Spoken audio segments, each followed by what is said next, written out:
नमस्कार, जय बद्री विशाल दोस्तों, मैं ब्रजेश राय सच कहे में आपका स्वागत करता हूं।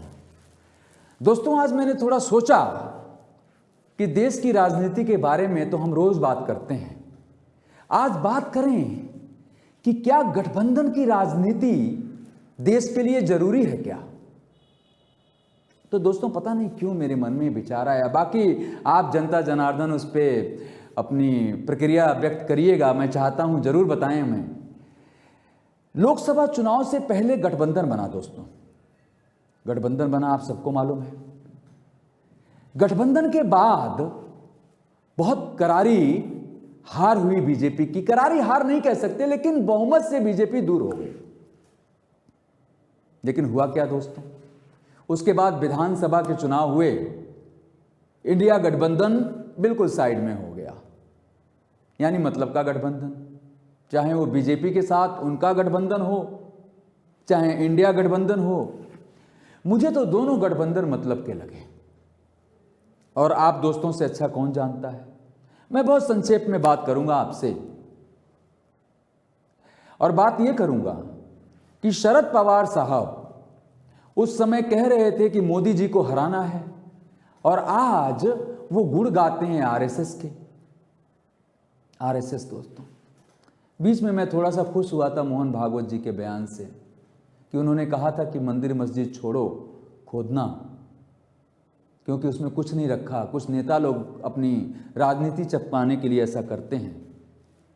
लेकिन फिर उन्होंने एक बहुत ही दर्दनाक बयान दे डाला, जिससे बहुत दुख हुआ दोस्तों। और मुझे ऐसा लगता है कि कोई चैनल बताए या ना बताए, मैं आपको बताता हूं कि वो बयान प्रेशर के दबाव में किया गया बयान था। वो बयान जो उन्होंने दिया था कि खोद खोद करके क्या निकालोगे, अपनी राजनीति मत चपकाओ, उनके दिल की आवाज थी। लेकिन दोस्तों, ये बयान जो उन्होंने दिया कि असली आजादी तो अब मिली है,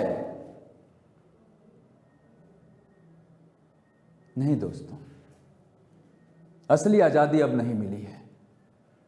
हम राम जी को बहुत मानते हैं, मैं खुद वहीं से पूर्वांचल से आता हूं। हमारे आस्था के प्रतीक हैं रामराज। क्या रामराज है?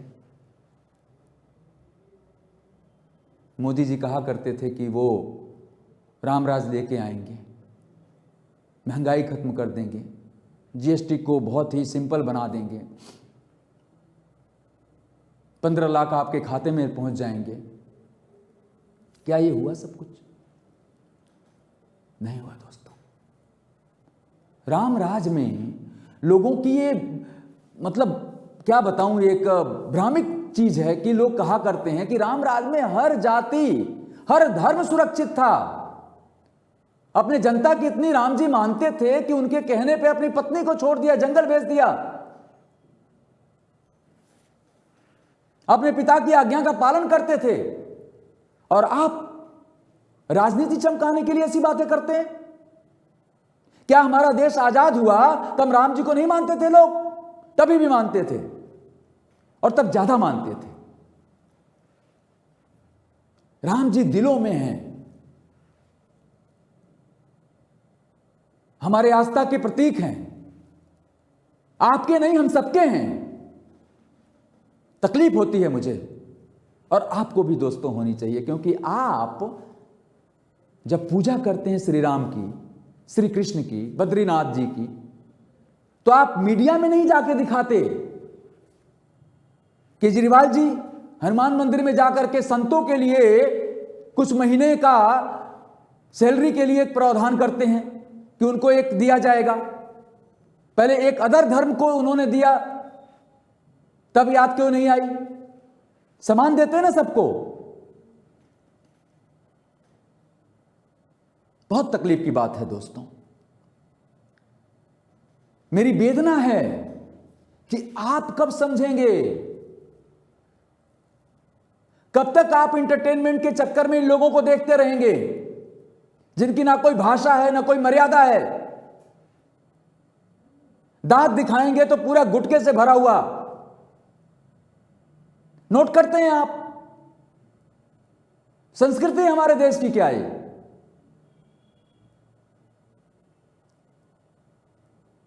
दोस्तों, सोचना पड़ेगा आपको, बहुत जरूरी है।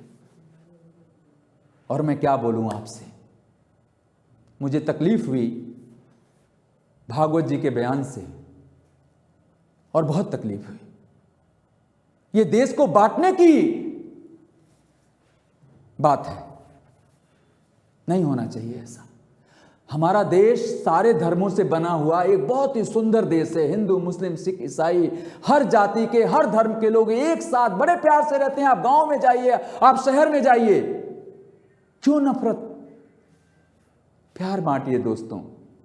बहुत बहुत धन्यवाद, बहुत बहुत धन्यवाद। मैं ब्रजेश राय, आज के समाचार समाप्त हुए दर्द के साथ दोस्तों। नमस्कार।